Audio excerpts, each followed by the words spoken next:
নমস্কার, আপনারা দেখছেন গ্লোব টিভি, সবার পাশে সবার সাথে। গ্লোব নিউজ নিয়ে এখন আমি সুপর্ণা রয়েছি আপনাদের সঙ্গে। এক নজরে দেখে নেব আজকের বিশেষ বিশেষ খবর। ভারত বন্ধের প্রভাব পড়ল মালদায়। হাওড়ার ডোমজুড়ে নিখোঁজ ছাত্রী। বড় পর্দায় আসতে চলেছে ড্যানি দ্য বস। গঙ্গারামপুরে রেল অবরোধ, সন্ত্রস্ত স্বর্ণ ব্যবসায়ীরা।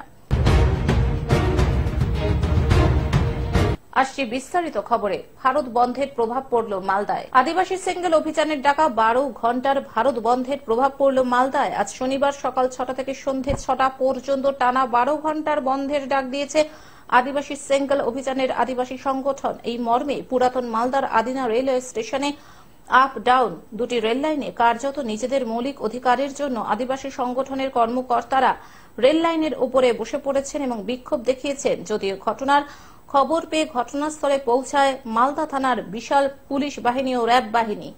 ভারত বন্ধ চলছে 30 ডিসেম্বর, এটা বিগত দিনের ডাকা ভারত বন্ধ আমাদের চলছে। কারণ আপনারা অবগত আছেন, এই বিগত দিনে আন্দোলন করে এসেছি। আমাদের একটাই ডিমান্ড, আদিবাসীরা প্রাকৃতিক পূজারী এবং তাদের ধর্মের নাম হচ্ছে সারনা ধর্ম। সেই সারনা ধর্মের কোডকে যাতে ভারত সরকার দিক। কারণ ভারতবর্ষ স্বাধীনতার পর থেকে প্রায় 75 বছর অতিক্রম হতে যাচ্ছে, কিন্তু আজ পর্যন্ত সাংবিধানিক অধিকার থেকে তারা বঞ্চিত এবং সাংবিধানিক অধিকার তারা পায়নি। তার জন্য আমরা চাই সারনা ধর্ম কোড দিতে হবে। কারণ আদিবাসীরা প্রাকৃতিক পূজারী, তারা হিন্দুও নয়, খ্রিস্টানও নয়, জৈনও নয়, বৌদ্ধও নয়, তারা প্রাকৃতিক পূজারী। তাদের ধর্মের নাম সারনা ধর্ম। সেই সারনা ধর্মের কোড আদিবাসীদেরকে দেওয়া হবে। মালদা থেকে অভিষেক দাসের রিপোর্ট, গ্লোব নিউজ। হাওড়ার ডোমজুড়ে নিখোঁজ ছাত্রী। মঙ্গলবার দুপুরে বাড়ি থেকে ব্যাংকে যাওয়ার নাম করে বেরিয়ে ডোমজুর লক্ষণপুরের বাসিন্দা 10ম শ্রেণীর এক পড়ুয়া নাম কাবেরী নস্কর, বয়স 15 বছর নিখোঁজ হয়েছে। এই ঘটনায় ডোমজুর থানায় একটি অপহরণের লিখিত অভিযোগ দায়ের করা হয়েছে। পুলিশ তার ভিত্তিতেই তদন্ত শুরু করেছে।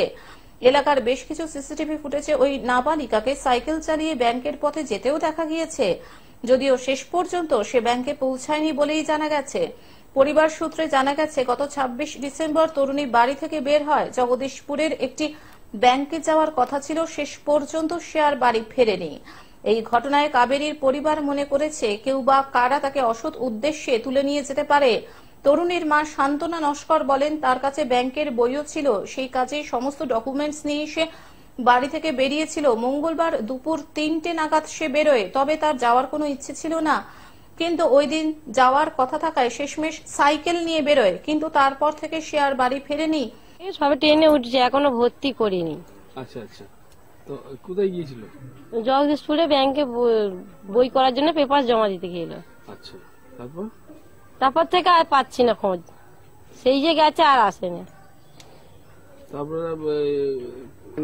হ্যাঁ, আমরা আগে খোঁজ খবর করেছি জগদীশপুরে। ওর বাবা গেছে, আমি গেছি, সবাই খোঁজ খবর করে এসেও পাচ্ছি না যখন, তখন আমাদের বাড়ির আশপাশের ছেলেদের নিয়ে থানায় গেছিলাম। বেরিয়েছিল ওই খালি বই হবে বলে কটা ডকুমেন্ট দিয়েছিল ওই ব্যাংকের ক্লাব থেকে, সব ফর্ম করে দিয়েছিল যেগুলো জমা দিতে হয়, মানে আধার কার্ডের জেরক্স, প্যান কার্ডের জেরক্স, এই সবগুলো দিয়েছিল, সেইটা জমা দিতে গিয়েছিল। খালি পরিবারের দাবি, মনে হচ্ছে তাকে অপহরণ করা হয়েছে। প্রসঙ্গত পরিবারের সদস্যরা স্পষ্ট দাবি করেন যে প্রেম বা অন্য সম্পর্কে টানে যাওয়ার সম্ভাবনা নেই, কারণ এইসব সে এড়িয়ে চলতো।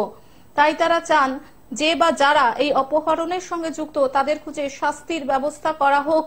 মঙ্গলবার থেকেই তার পরিবার দুশ্চিন্তার মধ্যে রয়েছেন। তারা চান তাদের মেয়ে যেন তাড়াতাড়ি ফিরে আসে। সম্পর্ক ছিল না, অনেকে বলছে যে হয়তো প্রেম করেছে, ভালোবাসা করেছে, তার সঙ্গে পালিয়ে গেছে, কিন্তু এটা নিতান্তই একটা সাধারণ ধারণা। আমরা এটা বিশ্বাস করছি না, কারণ ওকে আমরা চিনি, এরকম নয়। তো তাহলে কি মনে হচ্ছে? মনে হচ্ছে কত কিডন্যাপ করা হয়েছে, ও একটা বাজে লোকের হাতে পড়ে গেছে। আমরা চাইছি যে ওকে যেভাবে পারা যায় উদ্ধার করা হোক। আমাদের প্রশাসনের কাছে এটাই আবেদন, এটাই এটাই জিজ্ঞাসা করতে গিয়ে এই কেসটা হয়েছে। ও ব্যাংক চিনতো না, ব্যাংক অফিস কোথায় ও সেটা জানছে, ও ব্যাংক কোথায় এটা হয়তো কাউকে জিজ্ঞাসা করেছিল যে হ্যাঁ এটাই ঘটনাটা এভাবেই ঘটেছে, কারণ ও ব্যাংক অফিস চিনতো না। একাই এই প্রথমবার ও ব্যাংকের বই করতে গিয়েছিল। কেউ নিয়ে চলে গেছে, এটাই আমাদের নিয়ে গেছে, আমাদের কিডন্যাপ করে, হ্যাঁ কিডন্যাপ করেই নিয়ে গেছে, নাহলে ও একা একা কোথাও যাওয়ার মতো মেয়ে নয়। হাওড়া থেকে কৌশিক ঘোষের রিপোর্ট, গ্লোব নিউজ। বড় পর্দায় আসতে চলেছে ড্যানি দ্য বস। জয় বজরঙ্গী এন্টারটেইনমেন্টের প্রযোজনায় নতুন বছর অর্থাৎ 2024 সালে বড় পর্দায় আসতে চলেছে ড্যানি দ্য বস। পরিচালক তন্ময় মণ্ডল ও সুযোগ কুমারের নির্দেশনায় মধুর প্রেম ও অ্যাকশনে ভরপুর সিনেমা। আগামী দিনে সিনেমা প্রেমিক বাঙালির মন জয় করবে। সিনেমায় মুখ্য চরিত্রের অভিনয় করেছেন আকাশ নন্দী, অপর্ণা, বাংলা চলচ্চিত্র জগতের প্রবীণ অভিনেতা বিশ্বজিৎ চক্রবর্তী, বিশিষ্ট অভিনেতা সমীর দাস, মৃত্যুন হাজরা, বলিউড অভিনেতা জয় বদলানি, সুপ্রিয় দত্ত। আগে বলি, আমার নাম বিশ্বজিৎ চক্রবর্তী। আমি ড্যানি দ্য বস ছবির শুটিং করছি মাইকেল নগরে, দেখতে পাইতে ভারী সুন্দর লোকেশন। ড্যানি দ্য বস গল্প আমি আগে শুনেছি, ভারী সুন্দর, আমার নিজের খুব ইমপ্রেসিভ লেগেছে এবং পরিচালক যে তন্ময় মণ্ডল, সে অত্যন্ত যোগ্য একজন ডিরেক্টর। এর আগে কাজ করেছে, সফলভাবে করেছে। আমি আশা করি ড্যানি দ্য বস সফল হবে। আর আপনার যে চরিত্রটা নিয়ে কিছু বলেন। বলছি, তার আগে বলি, আমার সঙ্গে সহ অভিনেতা যে সমীর, দুর্দান্ত একটা।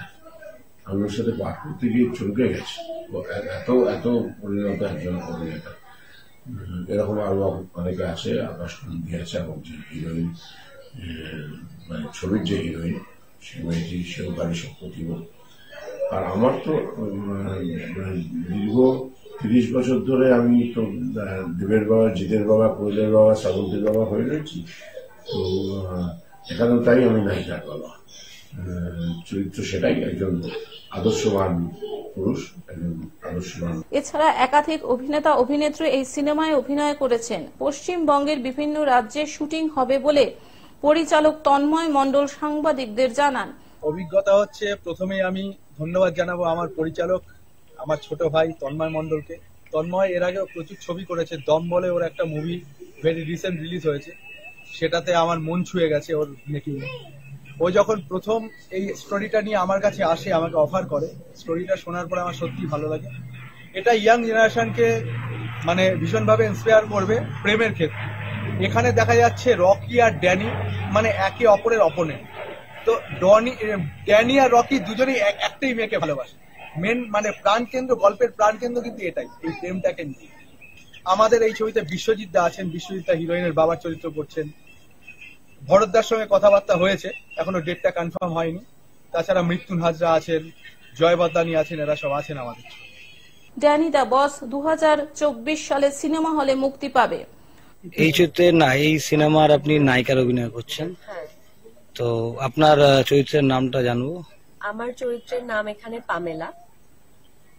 তো মানে তার ক্যারেক্টারটা কিরকম সিনেমাতে? মানে ক্যারেক্টারটা খুবই ভদ্র সভ্য মেয়ে, খুব এডুকেটেড একজন ফ্যামিলি থেকে বিলং করে, এরকম একজন। আচ্ছা, আপনি কোনো অভিজ্ঞতা? ফিচার ফিল্মে আমার এটা ফার্স্ট মানে ডেবিউ বলতে পারেন। আমাকে তন্ময় দা মানে ফার্স্ট এখানে সুযোগটা করে দেয়, এন্ড তার জন্য থ্যাংক ইউ সো মাচ। আর আগে আমি ফিচার ফিল্ম করিনি। কাজ করে কেমন এক্সপেরিয়েন্স হচ্ছে? কাজ করে ভীষণ ভালো লাগছে। সবাই খুব ফ্র্যাঙ্ক, সবাই খুব ফ্রেন্ডলি, সবাই হেল্পও করছে। আমার ভীষণ ভালো লাগছে কাজ করতে। অডিয়েন্সের তরফ থেকে কিরকম রেসপন্স মানে আশা করছেন? আশা তো করছি হিউজ কিছু। অবভিয়াসলি ওনারা যদি ভালোবাসেন, আমাদেরকে প্রচুর প্রচুর ভালোবাসা দেন, তাহলে আমরা অবশ্যই সাকসেসফুল। বিধাননগর থেকে অনির্বাণ দত্তের রিপোর্ট, গ্লোব নিউজ। গঙ্গারামপুরে রেল অবরোধ। আদিবাসী সেঙ্গেল অভিযান কমিটির ডাকা 12 ঘন্টার বন্ধ সফল করতে দক্ষিণ দিনাজপুর জেলায় বন্ধের মিশ্র প্রভাব পড়ল। সকাল থেকে দক্ষিণ দিনাজপুর জেলার সদর শহর বালুরঘাটে দেখা গেল বেসরকারি বাস বন্ধ রয়েছে, অন্যদিকে সরকারি বাস চলাচল করছে। পাশাপাশি সিংহভাগ দোকানই খোলা ছিল। দক্ষিণ দিনাজপুর জেলা জুড়ে আদিবাসীদের ডাকা বন্ধের মিশ্র প্রভাব। অন্যদিকে দক্ষিণ দিনাজপুর জেলার মহকুমা শহর গঙ্গারামপুরে একই চিত্র। তবে সাত সকালে গঙ্গারামপুরে রেল অবরোধ বন্ধ সমর্থকদের। আজ শনিবার গঙ্গারামপুর রেল স্টেশনে কলকাতাগামী তেভাগা এক্সপ্রেস রেল অবরোধ করে বন্ধ সমর্থকেরা, যার জেরে সমস্যায় পড়তে হয় শতাধিক রেল যাত্রীকে। এই বিষয়ে দক্ষিণ দিনাজপুর জেলা আদিবাসী সেঙ্গেল অভিযানের সভাপতি পরিমল মান্ডি জানান, সারনাথ ধর্ম কোড স্বীকৃতির দাবিতেও আরো অন্যান্য বিষয় নিয়ে আজকের আমাদের এই 12 ঘন্টা দেশ জুড়ে আদিবাসী সেঙ্গেল অভিযানের বন্ধ। শান্তিপূর্ণভাবে আমাদের এই বন্ধ হচ্ছে। যতক্ষণ পর্যন্ত আমাদের এই দাবি না মানা হচ্ছে এই বন্ধ চলতেই থাকবে। পাশাপাশি কলকাতাগামী তেভাগা এক্সপ্রেস ট্রেনের এক যাত্রী জানান, বন্ধের কারণে আমরা দুর্ভোগের শিকার। সকাল থেকে ট্রেনে আটকে রয়েছি গঙ্গারামপুর স্টেশনে। পাশাপাশি অনেকেই বিভিন্ন গুরুত্বপূর্ণ কাজ ও চিকিৎসার জন্য কলকাতার উদ্দেশ্যে যাচ্ছেন। আমরা সকলেই সমস্যায় পড়েছি। দক্ষিণ দিনাজপুর জেলা সহ গঙ্গারামপুর রেল স্টেশনে কোন রকম অপ্রীতিকর ঘটনা এড়াতে গঙ্গারামপুর থানার বিশাল পুলিশ বাহিনী সহ রেল পুলিশের উপস্থিতি ছিল যথেষ্ট লক্ষণীয়। আজকে আমাদের আদিবাসী সেঙ্গেল অভিযান তরফ থেকে ভারত বন্ধ রেল রোড চাক্কা জামের আহ্বান করা হয়েছে। তার থেকে আমরা আদিবাসীরা প্রাকৃতিক পূজারী সারনা ধর্ম কোড ডিমান্ড করে আমাদের দীর্ঘদিনের দাবি, এই দাবি সরকার পূরণ করছেন না এবং কি 15 নভেম্বর 2023 প্রধানমন্ত্রী ঝাড়খণ্ডের হুলিয়াতে বিরসা মুন্ডার জন্মস্থলে এসেছিলেন। ওখান থেকে আমাদের আশ্বাস ছিল যে আমাদের সারনা ধর্ম কোড নিয়ে দিশা দেখাবেন, কিন্তু তাও হয়নি। ওই পদবিক্ষোভটিতে আমরা এই ভারত বন্ধ দেখেছি। এই ভারত বন্ধ আজকে 12 ঘন্টা চলবে। এই নিয়ে আমাদের ভারত রেল এই মুহূর্তে অবরুদ্ধ করে রেখেছেন, আপনারা কখন ছাড়বেন? আপনারা এটা আমাদের 12 ঘন্টার বন্ধ, আমাদের এটা চলতেই থাকবে, কারণ যতক্ষণ না সারনা ধর্ম কোডের আমাদের আশ্বাস দিচ্ছে না কেন্দ্র সরকার। আর 12 ঘন্টার বন্ধ আমরা সাকসেসফুল করব, শান্তিপূর্ণভাবে করব। এই নিয়ে আজকের বন্ধ আমরা গঙ্গারামপুর স্টেশনে করি। দক্ষিণ দিনাজপুর থেকে জয়দীপ মৈত্রের রিপোর্ট, গ্লোব নিউজ। স্বতন্ত্র স্বর্ণ ব্যবসায়ীরা। বিয়ের মরশুম এবছরের মতো শেষ, কিন্তু আসছে বছর শুরু হতে চলেছে বিয়ের মরশুমের দ্বিতীয় পর্ব। তাই অল্প বিস্তর হলেও কেনাকাটি চলছে শহরের সোনার দোকানগুলিতে। কিন্তু কিছুদিন আগেই পার্শ্ববর্তী জেলা কোচবিহার এবং মালদায় ঘটে যাওয়া ডাকাতির ঘটনায় বেশ স্বতন্ত্র শহরের ব্যবসায়ী মহল। এই দুই ঘটনার পরেও জেলা শহরে স্বর্ণ ব্যবসায়ীদের দোকানের সামনে নেই কোনো বাড়তি নিরাপত্তা। বুধবার পুলিশি নিরাপত্তা চেয়ে জেলা পুলিশ সুপারের সাথে দেখা করলেন জলপাইগুড়ি জুয়েলার্স অ্যাসোসিয়েশনের সদস্যরা। তাদের তরফে পুলিশ সুপারকে পুলিশি টহলদারি সহ স্বর্ণ ব্যবসায়ীদের নিরাপত্তা দেওয়ার দাবি জানিয়ে একটি স্মারকলিপি প্রদান করা হয়। সংগঠনের সম্পাদক বিকাশ দাস জানান, আমরা পুলিশ সুপারের কাছে স্বর্ণ ব্যবসায়ীদের দোকানে নিরাপত্তা পুলিশি টহলদারির আবেদন জানাই। তিনি আমাদের আবেদনের সাড়া দিয়ে উপযুক্ত পদক্ষেপ নেওয়ার আশ্বাস দেন। আমরা দেখতে পাচ্ছি বিগত বেশ কিছু কাল যাবৎ পশ্চিমবঙ্গের সর্বত্রই সোনার দোকানে বেশ বড়সড় ডাকাতি ঘটছে। কোনো কোনো ক্ষেত্রে সে ব্যবসায়ী সম্পূর্ণ তার সম্পদটাই হারিয়ে ফেলছেন এই ডাকাতির ফলে। জলপাইগুড়ি একটা ছোট্ট শহর হলেও আমরা এখানটা খুব আতঙ্কিত যে জলপাইগুড়িতে আমরা আমাদের শহরে কিভাবে ব্যবসা করব, কারণ এখান থেকে কোনো একজন ব্যবসায়ীর যদি কোনো দুর্ঘটনা ঘটে যায় এই ধরনের ঘটনা, তাহলে তার সেখান থেকে পুনরুত্থানের কোনো জায়গাটা আমাদের কাছে নেই। সেই কারণে আমরা মাননীয় এসপি স্যারের কাছে আমরা দরবার করতে এসেছি যে আমাদের নিরাপত্তার দিকটি সুনিশ্চিত করার জন্য। তার সাথে সাথে আমাদের যে মূল জুয়েলারি বাজার এলাকায় সেখানে বিকেলবেলা থেকে রাত দোকান বন্ধ করার টাইম পর্যন্ত পুলিশ পেট্রোলিং এবং রাতে যে পুলিশ পেট্রোলিং থাকে সেটাকে র্যাপিডলি জলপাইগুড়ির এই মার্কেট এলাকাতে আরো র্যাপিডলি করার জন্য আমরা ওনাকে আবেদন জানিয়েছি। উনি আমাদের আবেদন সহানুভূতির সঙ্গে দেখছেন এবং উনি উপযুক্ত ব্যবস্থা গ্রহণ করবেন সে আশ্বাস আমাদের দিয়েছেন। তাছাড়া উনি আমাদেরকে কিছু পরামর্শ দিয়েছেন, ওনার সেই পরামর্শগুলো আমরা মেনে চলার চেষ্টা করবো অবশ্যই। মালদার ঘটনার পরে কি বেশি আতঙ্কিত আপনারা? মূলত শুধু মালদার ঘটনা নয়, মালদারটা সাম্প্রতিক দুদিন কালকেই ঘটে গেল বলে, কিন্তু তার আগেও যে সমস্ত ঘটনাগুলো ঘটেছে এর আগেও বিভিন্ন এলাকায় পশ্চিমবঙ্গে সব জায়গা থেকে আমরা আতঙ্কিত হতে হতে এমন একটা জায়গায় এসে দাঁড়িয়েছি যে এখন আমাদের পুলিশের শরণাপন্ন হওয়া ছাড়া, প্রশাসনের শরণাপন্ন হওয়া ছাড়া আমাদের কাছে আর কোনো রাস্তা ছিল না। জলপাইগুড়ি থেকে সায়ন সেনের রিপোর্ট, গ্লোব নিউজ। এখন থেকে গ্লোব টিভি দেখুন আপনার স্মার্টফোনেও। গুগল প্লে স্টোর অথবা অ্যাপল স্টোর থেকে ডাউনলোড করুন গ্লোব টিভি লাইভ অ্যাপ এবং জিও টিভি অ্যাপ। এছাড়াও জিও ফাইবারেও গ্লোব টিভি দেখুন 1457 নম্বরে। আজকের মতন গ্লোব নিউজ এখন এই পর্যন্তই। দেখতে থাকুন গ্লোব টিভি, সবার পাশে সবার সাথে। নমস্কার।